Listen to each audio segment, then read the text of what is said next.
Good evening. Log का एक result है जो हमें प्रॉब्लम में यूटिलाइज़ करना है।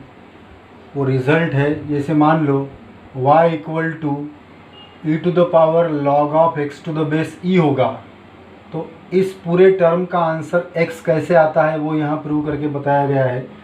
इसमें मैंने taking log of both side लिया, तो मुझे मिलेगा log y equal to log of e to the power log of x to the base e। Next step में ये टर्म आगे आ जाएगी। अब यहाँ पर जो बेस e है वो लिखने की ज़रूरत नहीं है, क्योंकि वो नेचुरल बेस है। तुमको समझाने के लिए सिर्फ मैंने यहाँ लिखा हुआ है, नेचुरल बेस लिखा नहीं जाता है। तो यहाँ पर ये हो जाएगा log x और इनटू आ जाएगा log e। हमने यहाँ पे log का एक रूल यूज़ किया है, जैसे log of a to the power m रहा तो उसका आंसर आता है m इंटू log a। उसके बाद log e 1 होता है तो log x इंटू 1 यानी आ जाएगा log x। तो अल्टीमेटली मुझे आंसर मिल रहा है log y equal to log x। इसका मतलब y इक्वल टू हो गया x, बट y क्या है, e to the power log of x to the base e। इसका मतलब e to the power log of x to the base e अगर रहा तो उसका आंसर आता है 1। तो ये रिज़ल्ट हमें प्रॉब्लम में यूटिलाइज करना है, इसलिए ये रिज़ल्ट तुमको पता होना चाहिए। अब जैसे देखो, मैंने बताया है तुमको ये रिज़ल्ट को ध्यान में रखना कैसे है। अगर e to the power log x दिया है, यहाँ बेस e अगर नहीं भी दिया है तो समझ लेना कि वो बेस e है। e to the power log x होगा तो उसका आंसर डायरेक्टली क्या लिख सकते हैं, x। इसी तरह से दूसरा रिज़ल्ट है, अगर a to the power log of x to the base a होगा तो इसका आंसर भी x आता है। कैसे वो भी देख लेते हैं। Taking log of both sides कर लिया, तो log y equal to log of a to the power log x to the base a as it is लिखा। देन पावर के रूल से ये आगे आ जाएगा log of x to the base a into आ जाएगा ये log a। यहाँ मैंने change of base rule apply किया तो ये हो गया log x upon log a into log a cut हो गया। तो अल्टीमेटली मुझे यहाँ भी log y इक्वल टू मिल गया log x। इसका मतलब y इक्वल टू मिल गया x, और y क्या था, a to the power log of x to the base a। तो इस तरह से a to the power log of x to the base a का आंसर क्या आ गया, x। तो अब यहाँ पर इम्पॉर्टेंट पार्ट कौन सा है, देखो पहले रिजल्ट में यहाँ e था और log का भी बेस e था, तो उसका आंसर डायरेक्टली क्या लिखा गया है, x। यहाँ पर a था और log का भी बेस a था, तो उसका भी आंसर डायरेक्टली क्या आ जाएगा, x। अब ये जो रिज़ल्ट है ये हमको प्रॉब्लम में यूटिलाइज करने के हैं। मतलब आज जिन प्रॉब्लम्स को हम लोग डिस्कस करने वाले हैं उसमें ये दोनों रिज़ल्ट यूटिलाइज होने वाले हैं। तो अब इस पर बेस्ड प्रॉब्लम हम देखने जा रहे हैं।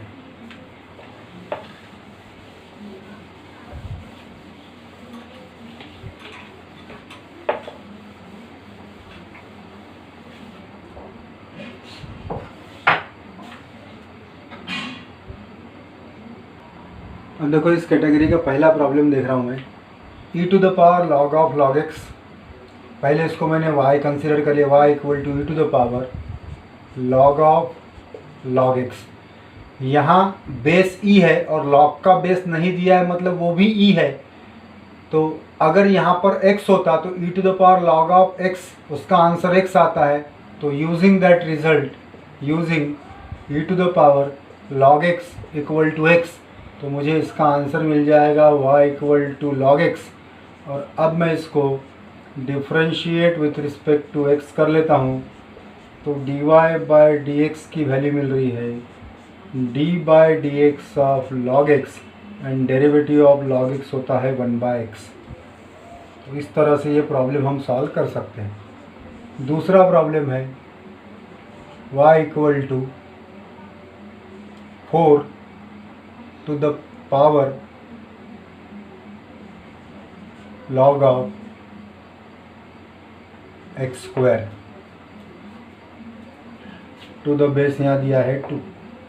ठीक, मुझे इसको पहले सिंप्लीफाई करना होगा। देखो मुझे पता है कि यहाँ 4 है लेकिन यहाँ का बेस 2 है, इसको तो मैं चेंज नहीं कर सकता, बट मैं इसको 2 में कन्वर्ट कर सकता हूँ। तो पहले स्टेप में लिख रहा हूँ y इक्वल टू 2 का स्क्वायर और पावर में आएगा log ऑफ एक्स स्क्वायर का बेस 2।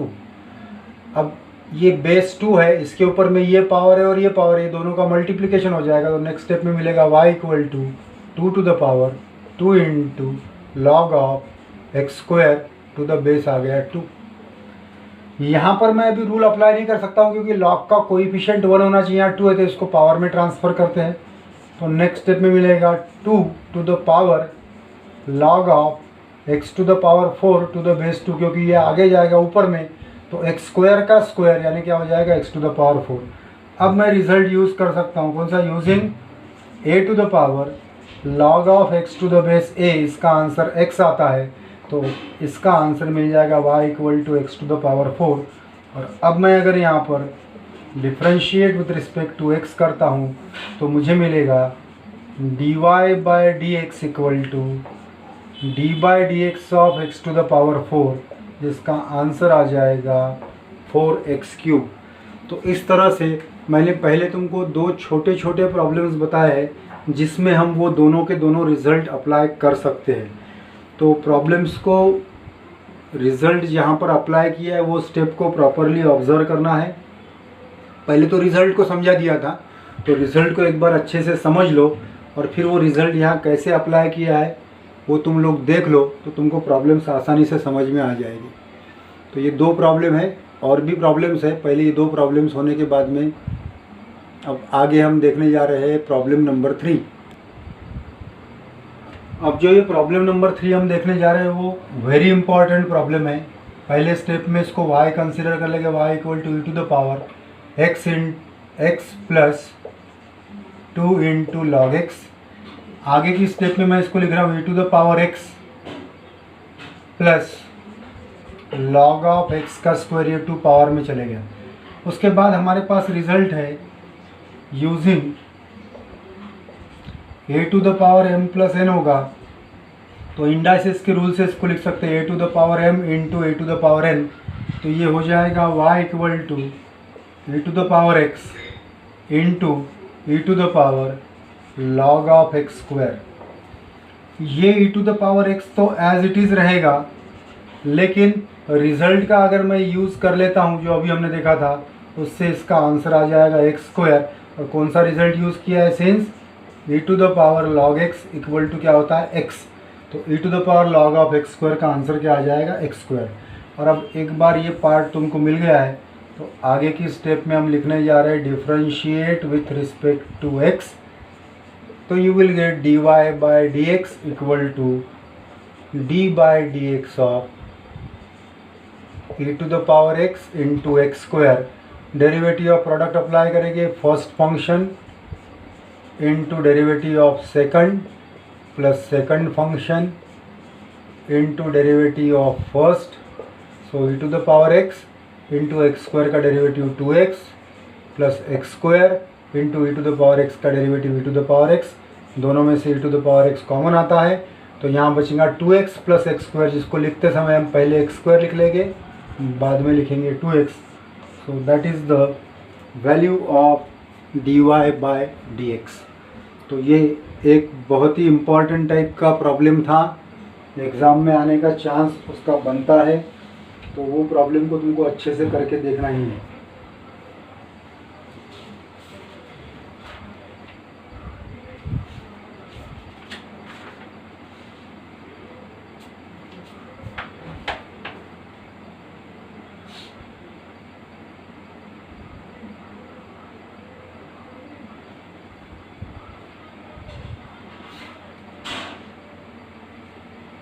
उसके बाद नेक्स्ट प्रॉब्लम नंबर 4 देखने जा रहे हैं अभी।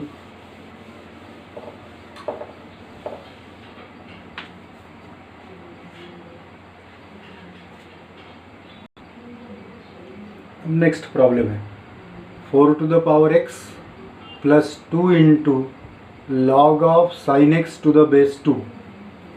पहले स्टेप में इसको y कंसिडर कर लेते हैं, आगे लिखेंगे y इक्वल टू, इसको सेपरेट कर लेता हूँ, it is 4 to the power x into 4 to the power 2 into log of sine x to the base 2। ये 4 टू द पावर x तो एज इट इज़ रहेगा। अब यहाँ बेस 4 है और यहाँ 2 है तो ये 2 को तो मैं 4 में कन्वर्ट नहीं कर सकता, बट 4 को 2 में कन्वर्ट कर सकता हूँ। तो it is 4 to the power x into, पहले ये पावर में चले जाएगा यू विल गेट, इसको लिखूंगा 2 का स्क्वायर 4 को, और ये 2 पावर में जाएगा तो it is log of sine square x to the base आ गया 2। नेक्स्ट स्टेप में ये 2 भी ऊपर जाएगा तो it gives you 4 to the power x into 2 to the power, ये हो जाएगा 2 into log of sine square x to the base 2, because 2 into एक बेस पर ये 2 पावर है, दोनों का मल्टीप्लिकेशन होकर ये टर्म मिलेगी, फिर ये 2 फिर यहाँ पावर में आ जाएगा, so that gives you 4 to the power x into 2 to the power log of sine to the power 4x to the base 2। अब यहाँ मैं रिजल्ट यूज़ करने जा रहा हूँ using a to the power log of x to the base a, इसका answer आता है x, तो इसका आंसर आ जाएगा ये पूरे टर्म का y equal to 4 to the power x into sine to the power 4x। आगे के स्टेप में मैं लिख सकता हूँ differentiate with respect to x, तो dy बाई डी एक्स की वैल्यू मिलेगी, डेरिवेटिव ऑफ प्रोडक्ट अप्लाई करेंगे first function into derivative of second, तो इसको लिखते समय ऐसा लिख लेते हैं plus second function into derivative of 4 to the power x। अब इसके बाद में ये 4 to the power x as it is, इसको मैंने x कंसिडर कर लिया, तो x टू द पावर 4 का डेरिवेटिव होता है 4 इंटू एक्स क्यूब, तो इसका आंसर आएगा 4 into sine x whole cube into derivative of sine x is cos x plus sine to the power 4x into 4 to the power x का derivative आएगा 4 to the power x into log 4। अब ये sine x का cube है, मतलब ये sign cube x है, और यहाँ sign to the power 4x है, दोनों में से 4 to the power x common आ रहा है, साथ में साइन क्यूब x भी कॉमन आ रहा है, तो बचता क्या है यहाँ पे, यहाँ बचेगा 4 cos x प्लस यहाँ पर साइन x बचता है और इनटू आ गया log 4। So that is the final answer of that question.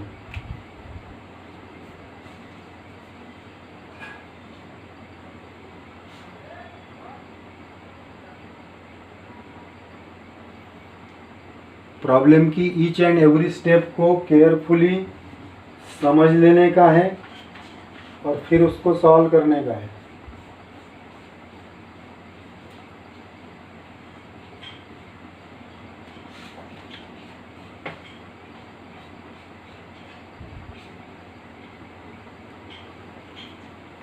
Now next problem.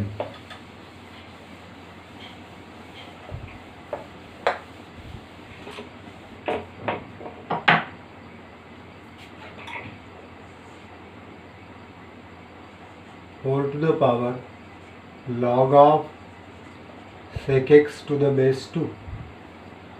पहले स्टेप में फिर इसको y कंसिडर कर लिया, y equal to 4 to the power log of sec x to the base 2।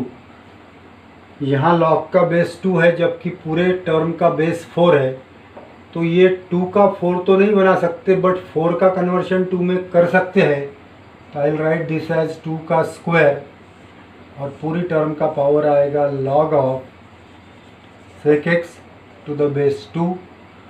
आगे इसका आंसर आएगा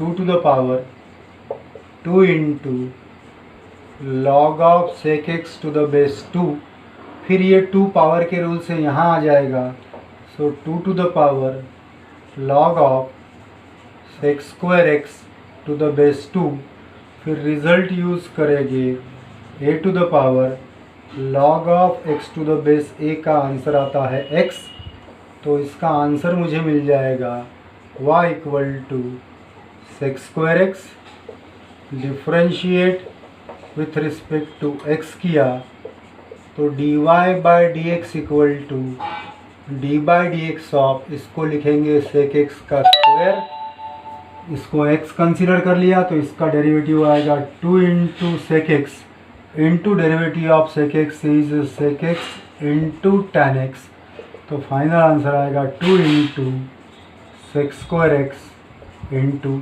tan x। तो इस तरह से ये प्रॉब्लम हमने सॉल्व किया है। इसी से मिलता जुलता एक प्रॉब्लम और है जो तुमको सॉल्व करके देखने का है। पहले एक कंबाइंड प्रॉब्लम देख लेते हैं।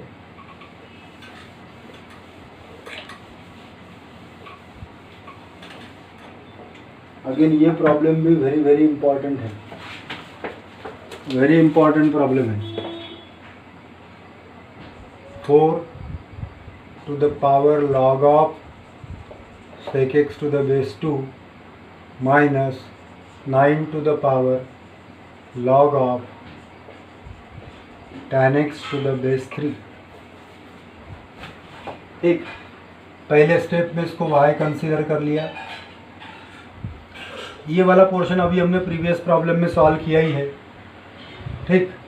तो उसमें एक्सप्लेन करने जैसा कुछ है नहीं। इसको 2 का स्क्वायर लिख लेंगे, log of sec x to the base 2। यहाँ बेस 3 है तो इसको लिखता हूँ 3 का square to the power log of tan x to the base 3। Next step में ये 2 इसके साथ मल्टीप्लिकेशन के फॉर्म में आएगा। So 2 to the power 2 into log of sec x to the base 2 minus 3 to the power 2 into log of tan x to the base 3। Power के rule से ये पावर में आ जाएगा, ये भी पावर में आ जाएगा। So 2 to the power log of sec x to the base 2, उसका हो गया स्क्वायर, या स्क्वायर ऐसे भी लिख सकते हो, minus 3 to the power log of tan square x to the base 3। अब रिजल्ट यूज़ कर रहे हैं using a to the power log x to the base a, उसका आंसर x आता है। तो ये टर्म का आंसर आ गया sec स्क्वायर x माइनस इसका आंसर आ गया tan स्क्वायर x। ये y की वैल्यू हो गई, बराबर। अब अगर तुम्हें रिजल्ट पता है तो sec square x minus tan square x होता है 1, तो y की वैल्यू 1 मिल गई। आगे differentiate with respect to x कर लेते हैं, तो dy by d x equal to d by d x of 1 and derivative of 1, क्योंकि 1 कांस्टेंट है इसलिए 1 का डेरिवेटिव हो जाएगा 0। तो इस तरह से ये एक इम्पॉर्टेंट प्रॉब्लम भी हमने डिस्कस कर लिया है। अब ऐसे कैटेगरी के कुछ प्रॉब्लम्स तुमको दे रहा हूँ, वो प्रॉब्लम्स तुमको सॉल्व करके देखने ही हैं। 3-4 प्रॉब्लम यहाँ लिख रहा हूँ, वो सॉल्व करके देख लेना।